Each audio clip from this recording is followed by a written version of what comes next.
morning students. ఈరోజు మనం second year CSS 3 fourth set 15 యూనిట్లో కరికులం డేటా అండ్ రెజ్యూమ్ గురించి మనం తెలుసుకుంటున్నాం. రెజ్యూమ్ అంటే కరికులం డేటా. ఆ రెజ్యూమ్ అండ్ కరికులం డేటా అంటే ఏంటి, రెజ్యూమ్ అంటే ఏంటి ఆల్రెడీ ఇంతకుముందు లెసన్స్లో ఎస్టర్డే లెసన్స్ మనం తెలుసుకున్నాం పోయిన క్లాస్లను. అయితే ఈ రెజ్యూమ్ అంటే ఏంటనేది మీకు తెలుసుకున్నాం. రెజ్యూమ్ అనేది సింగిల్ పేజ్, ఒక పేజ్ కలిగి ఉంటుందని, సివి అంటే మోర్ దాన్ 2 పేజెస్ కంటే ఎక్కువ ఉంటుందని తెలుసుకున్నాం. అలా రెజ్యూమ్ సివి కరికులం డేటా. ఈ కరికులం డేటా ఇక్కడ ఎక్కువగా మనం యూజ్ చేస్తూ ఉంటాం. కరికులం డేటా, రెజ్యూమ్ అంటే ఇండియాలో అయితే బయోడేటా, ఫారిన్ కంట్రీస్లో అయితే రెజ్యూమ్ ఆర్ సివి అని అంటారు.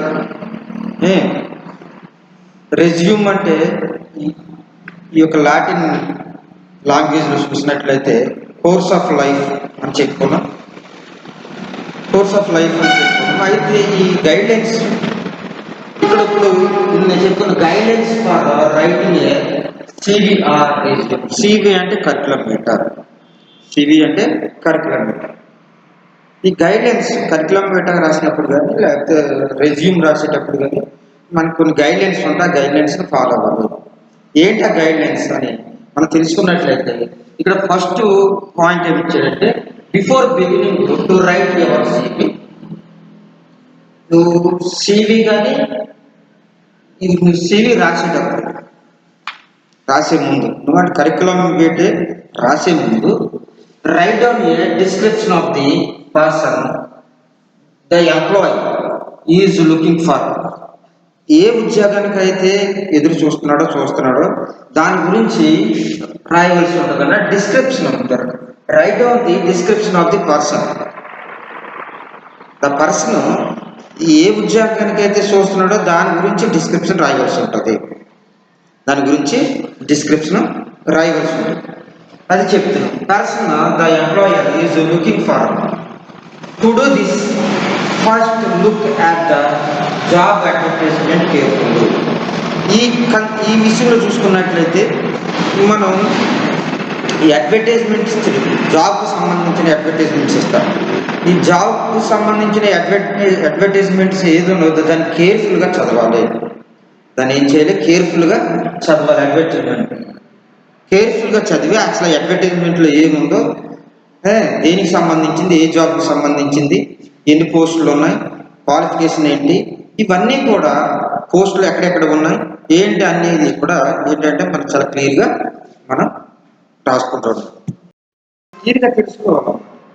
అదే అంటున్నాడంటే మీకు అడ్వర్టైజ్మెంట్ విషయంలో, జాబ్కు సంబంధించిన అడ్వర్టైజ్మెంట్ విషయంలో నువ్వేం చేయాలంటే చాలా కేర్ఫుల్గా ఉంటారు. And note on the academic qualifications. కేర్ఫుల్గా చదువుకున్న తర్వాత note down the academic qualification రాసుకోవాలి. ముందు అకాడమిక్ క్వాలిఫికేషన్ రాసుకోవాలి. రెండోది ఏంటంటే స్కిల్స్ ఏమైనా ఉన్నాయో చూసుకోవాలి. స్కిల్స్ ఏమైనా ఉన్నాయా, కంప్యూటర్ స్కిల్స్ కానీ, టైపింగ్ కానీ, స్టెనోగ్రాఫ్ కానీ, ఇటువంటి ఏమైనా ఉన్నాయో చూసుకోవాలి. అవి ఉన్నాయో లేదో అవి రాసుకోవాలి. తర్వాత ఎక్స్పీరియన్స్. ఒకవేళ నువ్వు ఏదైనా ఇంతకు ముందు ఎక్కడైనా జాబ్ చేసుకుంటుంటే దాని ఎక్స్పీరియన్స్ ఏమైనా ఉందా, ఆ experience. Then the employer wants. ఇవన్నీ కూడా ఎంప్లాయర్కి చాలా ఇంపార్టెంట్. ఇవన్నీ కూడా అందుకని ఏంటంటే పర్సన్ గురించి రాయాలి. రాసేటప్పుడు పర్సన్ ఏంటనేది గుర్తించుకోవాలి. అలాగే జాబ్ అడ్వర్టైజ్మెంట్ని చాలా కేర్ఫుల్గా చదవాలి. అంతేకాకుండా note down the qualifications, academic qualifications చాలా ఇంపార్టెంట్. స్కిల్స్, అలాగే ఎక్స్పీరియన్స్, ఇవన్నీ కూడా ఆ ఎంప్లాయీ ఎవరైతే ఉద్యోగానికి అప్లై చేస్తున్నారో ఆ ఎంప్లాయర్కి చాలా ఇంపార్టెంట్. అది ఈ యొక్క guidance for writing or CV రెజ్యూమ్లో తర్వాత పాయింట్ ఏంటో చూద్దాం. అసలు ఏంటి తర్వాత పాయింట్లో ఏముంది అని దాన్ని మనం చూద్దాం. నెక్స్ట్ పాయింట్ చూసినట్లయితే మనం closely examine your curricular educational curricular and extra curricular activities. Extra curricular activities అంటే ఏంటంటే నువ్వు ఈ యొక్క సివి కానీ రెజ్యూమ్ కానీ రాసేటప్పుడు ఏం చేయాలంటే నువ్వు ఎగ్జామ్ ఎవరు ఎడ్యుకేషనల్ నీకు ఏమేమి చదవవో ఏంటో అనేది ఎడ్యుకేషనల్ విషయాన్ని ఏంటంటే చాలా క్లోజ్గా అబ్జర్వ్ చేయాలి. And curricular and extra curricular. Curricular అంటే ఎక్స్ట్రా కరికులర్ అంటే విద్యకు సంబంధించినవి విద్యేతర సంబంధించినవన్నీ కూడా నువ్వు ఏంటంటే జాగ్రత్తగా కేర్ఫుల్గా ఏం చేయాలంటే ఎగ్జామిన్ చేయాలి. అండ్ యాక్టివిటీస్ అంతే, దాంతోపాటుగా యాక్టివిటీస్ అలాగే అచీవ్మెంట్స్ యాక్టివిటీస్ ఏమైనా ఉన్నాయా, అచీవ్మెంట్స్ ఏమైనా ఉన్నాయా ఇవన్నీ కూడా నువ్వేం చేస్తావు నువ్వు కేర్ఫుల్గా ఎగ్జామిన్ చేయాలి. Activities and achievements make a list of the projects that you have handle independently. నువ్వన్నింటిలో కూడా ప్రాజెక్ట్ తయారు చేయాలి. నువ్వు ఇండిపెండెంట్గా స్వతహాగా నువ్వేంటంటే ఇవన్నీ ప్రాజెక్ట్ తయారు చేసుకోవాల్సి ఉంటుంది. ఇండిపెండెంట్ నువ్వు స్వతహాగానే ఈ ప్రాజెక్ట్ తయారు అంటే దేనికి సంబంధించింది, నీకు ఎడ్యుకేషనల్ సంబంధించింది, ఎవరు ఎడ్యుకేషనల్ అండ్ కరికులర్ విద్యకు సంబంధించింది అండ్ విద్యేతరకు సంబంధించింది అండ్ యాక్టివిటీస్ ఏమైనా ఉన్నాయా, అచీవ్మెంట్స్ ఏమైనా ఉన్నాయా, ఇవన్నీ కూడా నువ్వు ఒక లిస్ట్ అవుట్ చేసి ఒక ప్రాజెక్ట్గా తయారు చేయాలన్నమాట, తీసుకోవాలన్నమాట. And that you have handled independent as a number of team. ఒక నెంబర్ ఆఫ్ టీమ్గా కొంతమందితో కూడి నువ్వు ప్రాజెక్ట్ తయారు చేసుకోవచ్చు. నువ్వు ఇండివిజువల్ కూడా ఏంటంటే ఈ ప్రాజెక్ట్ తయారు చేసుకోవచ్చు అని చెప్పి. Now match this information with the list requirements and prepare a blueprint of your CV. అంటే ఏంటంటే నువ్వు రాసిన ప్రాజెక్ట్స్ ఏముందో ఆ ప్రాజెక్ట్స్ కూడా ఆ ప్రాజెక్ట్స్ లిస్ట్ అవుట్ చేసినప్పుడు అదేంటంటే నీకు కావాల్సిన రిక్వైర్మెంట్స్కి మ్యాచ్ అవుతుందో లేదో చూసుకోవాలి. నీకు కావాల్సిన రిక్వైర్మెంట్స్కి మ్యాచ్ అవుతుందో లేదో చూసుకోవాలి.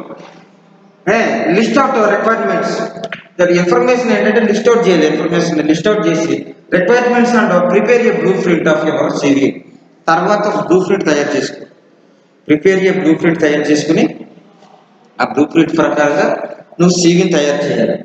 The better the matches the more likely you are to be called for a interview. అప్పుడు ఏంటంటే నీకు అవన్నీ చూసుకున్న తర్వాత నువ్వు పంపించిన సివి ద ప్రాజెక్ట్ వర్క్ అన్ని పంపించిన తర్వాత చూసుకుని అప్పుడు వాళ్ళు ఏం చేస్తారంటే ఇంటర్వ్యూస్కి పిలుస్తారు. వాళ్ళు ఏం చేస్తారు ఇంటర్వ్యూస్కి పిలుస్తారు. ఇంటర్వ్యూస్కి పిలిచిన తర్వాత పాయింట్ ఏంటంటే తర్వాత పాయింట్ ఏంటి చూద్దాం. తర్వాత పాయింట్ ఏంటంటే ఇక్కడ ఏం చెప్తున్నాడంటే అంటే guidance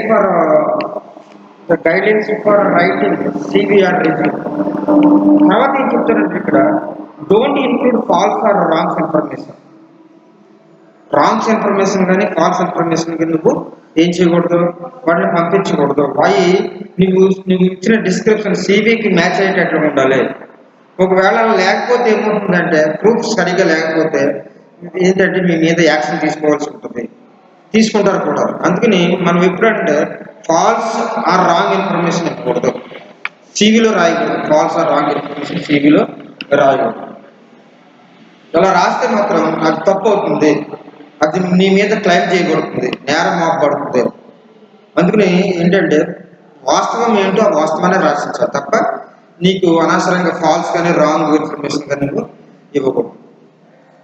your CV must be neatly printed or typed and should be appearing to the I.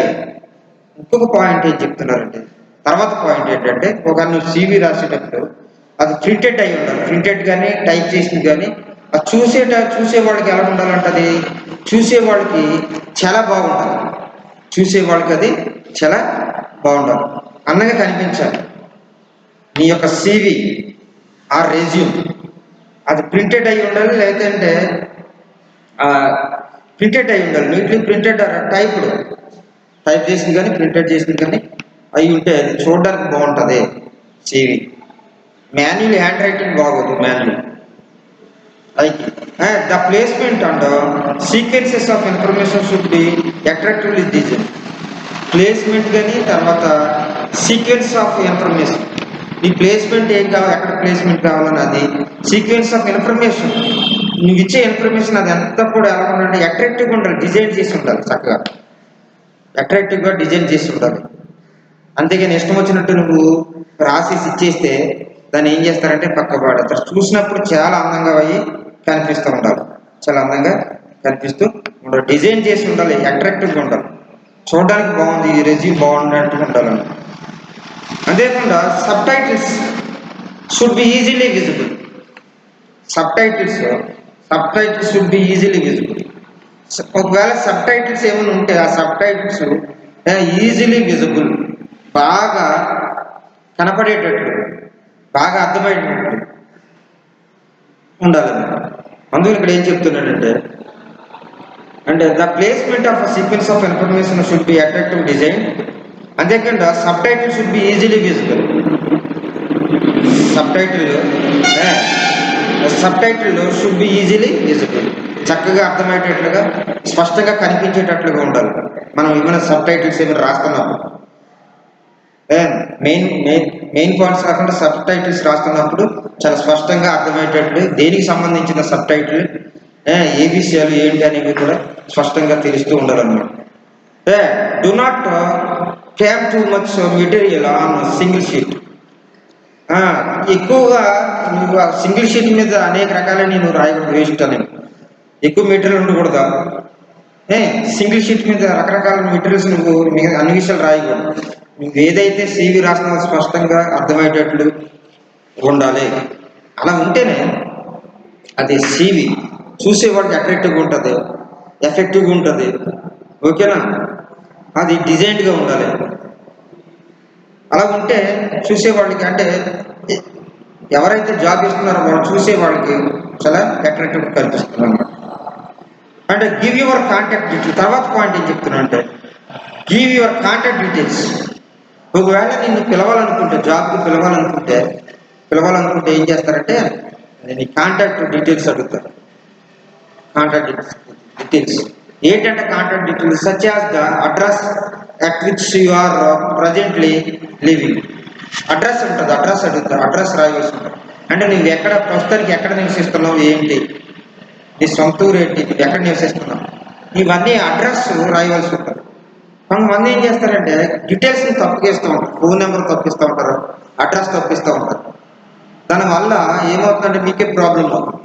ఎందుకంటే అడ్రస్ సరిగా లేకపోతే ఇన్ఫర్మేషన్ మీకు చేరదు సకాలంలో, ఫోన్ నెంబర్ సరిగా లేకపోతే సకాలంలో మీకు సమాచారం అందదు, ఇన్ఫర్మేషన్ ఉండదు. అందుకని ఏంటంటే గివ్ కాంటాక్ట్ డీటెయిల్స్ ఎలా ఉండాలంటే అడ్రస్, పర్మనెంట్ అడ్రస్, ఎక్కడ నివసిస్తున్నావు ఏంటి అని పర్మనెంట్ అడ్రస్ ఉండాలి. టెలిఫోన్ నెంబర్ డెఫినెట్గా ఉండాలి. అడ్రస్తో పాటు టెలిఫోన్ నెంబర్ కూడా అడుగుతారు, టెలిఫోన్ నెంబర్ ఉండాలి. Telephone that will always be answer during business hours and your email address ఉండాలి. అలాగే డ్యూరింగ్ ద బిజినెస్ అవర్స్ అంటే ఆ టైంలో నీకు ఫోన్ చేయడానికి, నీకు ఫోన్ చేసి నీకు సమాచారం ఇవ్వడానికి ఫోన్ నెంబర్ ఉండాలి, పర్మనెంట్ అడ్రస్ ఉండాలి, నువ్వు ఎక్కడ ఉన్నావో తెలియాలి. ఇవన్నీ కూడా ఏంటంటే నీకు తెలిసేటట్టు ఉండాలి. అంటే అవన్నీ కూడా క్లియర్గా రాసి ఇవ్వాలి. ఈ CVలో, కరికులం విటా రెజ్యూమ్లో ఇవన్నీ కూడా నువ్వు ఏంటంటే క్లియర్గా మెన్షన్ చేయవలసి ఉంటుంది ఆ ఫామ్లో. తర్వాత ఏంటంటే be sure to clearly list your academic qualification. అంతేకాకుండా క్లియర్గా నీ అకాడమిక్ క్వాలిఫికేషన్ క్లియర్గా చెప్పాల్సి ఉంటుంది, క్లియర్గా రాయవలసి ఉంటుంది అనమాట. అంటే లిస్ట్ చేయాలి, లిస్ట్ క్లియర్లీ అంటే అకాడమిక్ క్వాలిఫికేషన్ కూడా రాయాలి. అకాడమిక్ క్వాలిఫికేషన్ లేకపోతే అది CV అవ్వదు. కేవలం ఒక పర్మనెంట్ అడ్రస్ రాసేసి ఇచ్చేస్తే అది CV అవ్వదు. ఓకే, అలాగే క్వాలిఫికేషన్, అకాడమిక్ క్వాలిఫికేషన్ లేకపోతే అది CV అవ్వదు. అన్నీ ఉండాలి, పర్మనెంట్ అడ్రస్ ఉండాలి, ఫోన్ నెంబర్ ఉండాలి, ఈమెయిల్ అడ్రస్ ఉండాలి, కాంటాక్ట్ నెంబర్, ఫోన్ నెంబర్ ఉండాలి. అలాగే దాంతోపాటు ఏముండాలి, అకాడమిక్ క్వాలిఫికేషన్ కూడా ఉండాలి. Academic qualification. ఆ అకాడమిక్ క్వాలిఫికేషన్స్ కూడా ఉంటేనే అది CV కింద పరిగణిస్తారు. అందుకని అంతేకాకుండా క్వాలిఫికేషన్ అంటే ఎవరు వర్క్ ఎక్స్పీరియన్స్. ఇఫ్ ఎనీ ఎక్కడ నువ్వు వర్క్ చేసినట్లయితే వర్క్ ఎక్స్పీరియన్స్ కూడా అడుగుతూ ఉంటారు. ఇంతకుముందు చెప్పినట్టుగా with regards to work experience give details of organization where you worked area.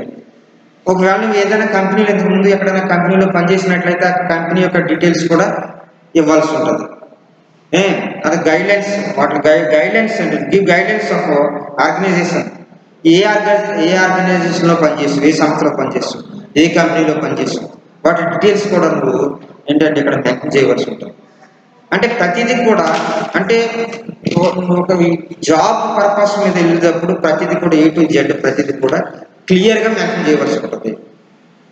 అది తప్పుడు సమాచారం కాకుండా, రాంగ్ సమాచారం కాకుండా క్లియర్గా సమాధానం మనం క్లియర్గా రాయవలసి ఉంటుంది.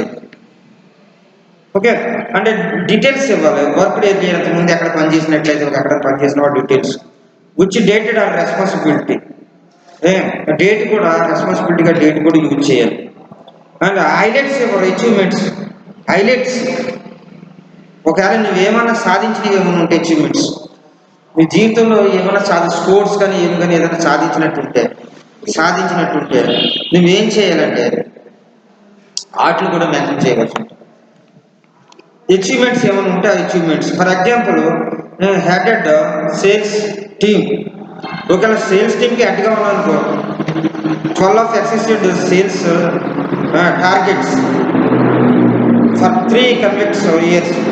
ఒకవేళ నువ్వు ఒక సేల్స్ ఆఫీసర్గా ఉన్నప్పుడు, సేల్స్ టీమ్కి ఆఫీసర్గా ఉన్నప్పుడు ఆ టీంకు అక్కడ ఆ టీంలో ఏం చేసావు, నీ చేసిన అచీవ్మెంట్స్ ఏంటి, అవన్నీ కూడా అక్కడ ఏం చేయాలంటే మెన్షన్ చేయవలసి ఉంటుంది. అవన్నీ కూడా నువ్వు మెన్షన్ చేయవలసి ఉంటుంది అన్నమాట.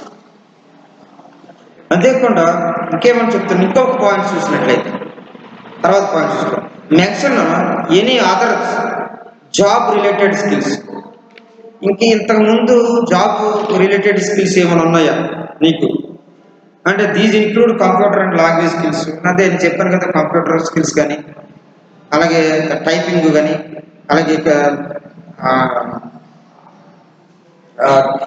టైపింగ్ కానీ, స్టెనోగ్రాఫ్ కానీ, ఇవన్నీ ఏమైనా ఉన్నాయేమో ఇవన్నీ కూడా నువ్వు ఎక్స్పీరియన్స్ రాసి మెన్షన్ చేయవలసి ఉంటుంది. రిలేటెడ్ స్కిల్స్ అనమాట ఇవన్నీ కూడా, స్కిల్స్ అన్నీ కూడా. అండ్ అంతేకాకుండా that you think will add value of your CV. ఆ విధంగా నువ్వు యాడ్ చేసినట్లయితే ఆ CVకి వాల్యూ ఉంటుంది. ఆ CVకి అంటే CV మీన్స్ కరికులం డేటా. ఆ కరికులం డేటాకి ఏంటంటే వాల్యూ ఉంటుంది, విలువ ఉంటుంది. అవి ఏమీ రాయకుండా అకాడమిక్ క్వాలిఫికేషన్ కానీ, అడ్రస్ కానీ, నీ స్కిల్స్ కానీ, నీ అచీవ్మెంట్స్ కానీ, నీ ఎక్స్పీరియన్స్ కానీ ఇవన్నీ లేకుండా అది కరికులం డేటా అని అనడానికి తప్పు అవుతుంది. కరికులం డేటా కాదు. ఇవాళ నువ్వు పేపర్ ఇచ్చినా అది వేస్ట్ అవుతుంది, నువ్వు రాసి ఇచ్చినా సరే. అన్నీ కూడా A to Z డీటెయిల్స్. అందుకని ముందుగా నువ్వు ఈ కరికులం డేటా రాసేటప్పుడు అంత కూడా డిస్క్రిప్షన్ కరెక్ట్గా ఉందో లేదో అని చూసుకోమని చెప్పారు. ఇంతకు పాయింట్స్ చూసుకున్నట్లయితే, ఎర్లియర్ పాయింట్స్ చూసుకున్నట్లయితే అంటే ప్రతిదీ కూడా క్లియర్గా కేర్ఫుల్గా మనం ఒక జాబ్కి వెళ్తున్నప్పుడు మన డీటెయిల్స్ అన్ని కేర్ఫుల్గా ఇవ్వాల్సి ఉంటుంది. ఈ CV should present you in your positive light. Present in your positive light. అంతేకాకుండా this can be done highlighting your achievements and capability. ఈ CV should be present your positive light. పాజిటివ్గా ఇవ్వాలి. నువ్వు ఇచ్చే CV అనేది ఎలా ఉంటుందంటే పాజిటివ్గా ఇవ్వాలి, పాజిటివ్గా ఉండాలి ఇచ్చేది. This can be done by highlights your achievements and capability. ఆ విధంగా ఇచ్చినట్లయితే నీ యొక్క సామర్థ్యం ఏంటో తెలిసిందే, నీకున్న అచీవ్మెంట్స్, నీకు సాధించినవి ఏంటి, నీ లైఫ్లో సాధించినవి ఏంటి, లేకపోతే నీకున్న కెపాసిటీ ఏంటి, క్యాపబిలిటీ ఏంటి అనేది నీకు తెలుస్తుంది అనమాట. అనేది నీకు క్లియర్గా వాళ్ళకి అర్థమవుతుంది అనమాట. దేని ద్వారాగా? CV ద్వారా. CV or resume. CV and curriculum data or resume ద్వారాగా వాటి డీటెయిల్స్ నువ్వు క్లియర్గా ఇస్తే వాళ్ళు అన్నీ కూడా వారు పరీక్షిస్తారు. మొత్తం అన్నీ కూడా చక్కగా వాళ్ళు స్టడీ చేసి తర్వాత ఏం చేస్తారంటే దాన్ని కాల్ ఫర్ ఇంటర్వ్యూ. అప్పుడు ఏం చేస్తారంటే వాళ్ళు ఇంటర్వ్యూకి పిలుస్తారు. నేను ఓకే, అది ఇక్కడ ఇంకేం చెప్తున్నా, ఇంకా తర్వాత పాయింట్ ఏం చెప్తున్నాడు, నెక్స్ట్ పాయింట్ ఏం చెప్తున్నాడు, next point that use action verbs rather than nouns, adjectives and adverbs to describe your experience and skills. ఇంకోటి ఏంటంటే ఇక్కడ ఏం చెప్తున్నాడు, యూజ్ యాక్షన్ వెర్బ్స్. యాక్షన్ ఏ కార్యం చేస్తున్నావు నువ్వు, నీ క్రియలు ఏంటి అవన్నీ కూడా రాయాలి, యాక్షన్ వెర్బ్స్ ఉండాలి. రేదర్ దెన్, అంతేకాకుండా ఏంటంటే యాక్షన్ వెర్బ్సే కాకుండా నౌన్స్ ఉపయోగించాలి, ఎడ్జెక్టివ్స్ ఉండాలి, అందులో నువ్వు రాసిన దాంట్లో ఎడ్జెక్టివ్స్ ఉండాలి, అండ్ యాడ్వర్బ్స్ ఉండాలి, ఎక్స్పీరియన్స్ ఉండాలి, స్కిల్స్ ఉండాలి. ఇవన్నీ కూడా నువ్వు రాసే సివిలో ఆ రెజ్యూమ్లో ఉండవలసిన విషయాలు అన్నమాట. ఇవి గైడ్లైన్స్. అంతేకాకుండా for example, institute of saying that you have experience in training administrative staff, you could say while working in administration manager. అంటే ఒకవేళ నీ ఉదాహరణ చూసినట్లయితే, ఒకవేళ నువ్వు చెప్తావు ఏమని, ఇన్ ట్రైనింగ్ అడ్మినిస్ట్రేషన్లో నాకు అనుభవం ఉందని చెప్తావు, ఎక్స్పీరియన్స్ ఉందని చెప్తావు. ట్రైనింగ్ అడ్మినిస్ట్రేషన్ స్టాఫ్లో నువ్వేం చేయాలప్పుడు, నువ్వు వర్కింగ్ అడ్మినిస్ట్రేషన్ మేనేజర్ అని రాయవలసి ఉంటుంది. ఈ వర్కింగ్ యాజ్ అన్ అడ్మినిస్ట్రేషన్ మేనేజర్గా రాయవలసి ఉంటుంది. You also trained several batches of administration estates. ఆ విధంగా చాలామంది అడ్మినిస్ట్రేషన్ ఎస్టేట్స్లో ఉంటారు కనుక అవన్నీ కూడా నువ్వేంటంటే రాయవలసి ఉంటుంది. ఓకేనా, ఇవన్నీ మెన్షన్ చేయవలసి ఉంటుంది, రాయవలసి ఉంటుంది ఎన్ని విషయాలు కూడా అని చెప్తున్నా. అంటే ఇవన్నీ కూడా చాలా ఇంపార్టెంట్ చెప్పేవన్నీ కూడా. అంటే guidelines for writing CV or resume. సివిగా రెజ్యూమ్గా రాసేటప్పుడు ఈ గైడ్లైన్స్ అన్నీ కూడా పాటించాలి. ఈ గైడ్లైన్స్ అన్నీ కూడా పాటించవలసి ఉంటుంది. ఈ పాటించినప్పుడు ఏంటంటే చాలా తప్పుగా ఉంటుంది, అన్నీ కరెక్ట్గా ఉండాలి, కేర్ఫుల్గా ఉన్నాయో లేదో చూసుకుని రాసుకుంటూ ఉండాలి. అంటే మెన్షన్ తర్వాత పాయింట్ ఏం చెప్తున్నాను, ఈ mention any area of experience expertise. For example, budget planning to tell your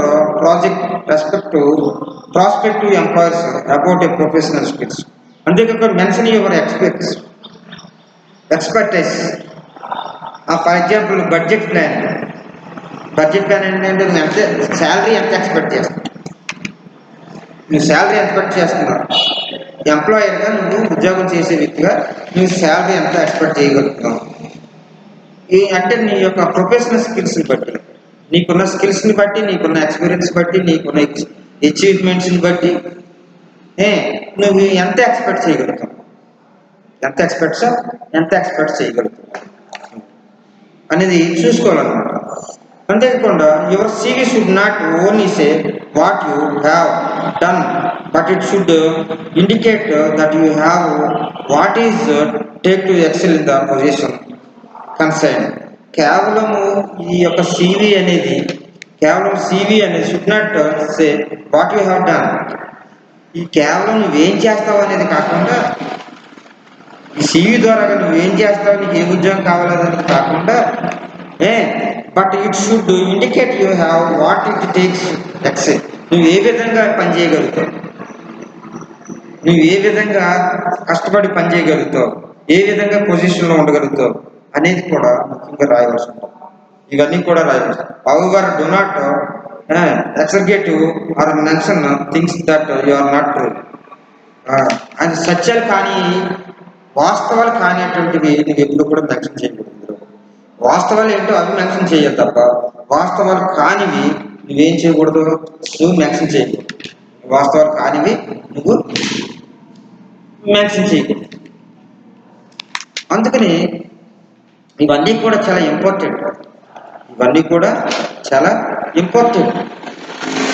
ఈ విషయాలన్నీ కూడా. ఏవి అంటే నువ్వు రాసే ముందు చాలా జాగ్రత్తగా ఒకసారి నీ పొజిషన్ ఏంటి, లేకపోతే నీ యొక్క ఇన్ఫర్మేషన్ ఏంటి అనేది చాలా చూసుకోవాలి. అందుకని ఎడ్యుకేషనల్ ఒకసారి ఎగ్జామ్ చేసుకోవాలి. ఎడ్యుకేషన్ క్వాలిఫికేషన్ ఏ విధంగా ఉంది,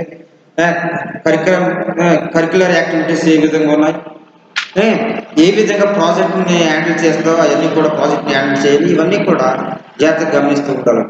నువ్వు రాయవలసి ఉంటుంది అన్నమాట.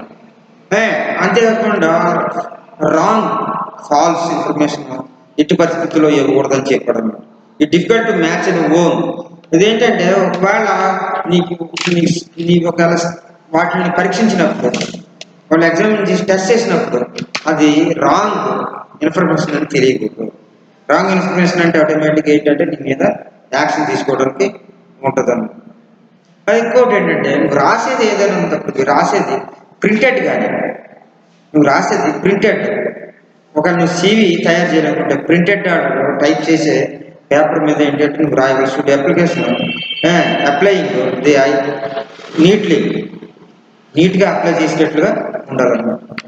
అండ్ బట్ షూర్ అంతేకాకుండా you must printed, you can contact details such as presently living. అంటే ఇంకోటి ఏంటంటే నువ్వు ఎక్కడెక్కడ నేను నివసించే ప్రాంతాలు ఏంటి, నీ ఫోన్ నెంబర్ ఏంటి, నువ్వు ఎక్కడ ఉంటున్నావు, నీ డీటెయిల్స్ ఏంటి, అవి కూడా ఇవ్వాల్సి ఉంటుంది. అవి కూడా డీటెయిల్స్ అన్ని కూడా డెఫినెట్గా ఇవ్వాల్సి ఉంటుంది. అంతేకాకుండా అకాడమిక్ క్వాలిఫికేషన్స్, ఇంకో చెప్పినట్టుగా అకాడమిక్ క్వాలిఫికేషన్ అలాగే ఎక్స్పీరియన్స్, అచీవ్మెంట్స్, స్కిల్స్, ఇవన్నిటిని కూడా నువ్వేంటంటే నువ్వు CV రాసేటప్పుడు ఇవన్నిటిని కూడా మెన్షన్ చేయవచ్చు.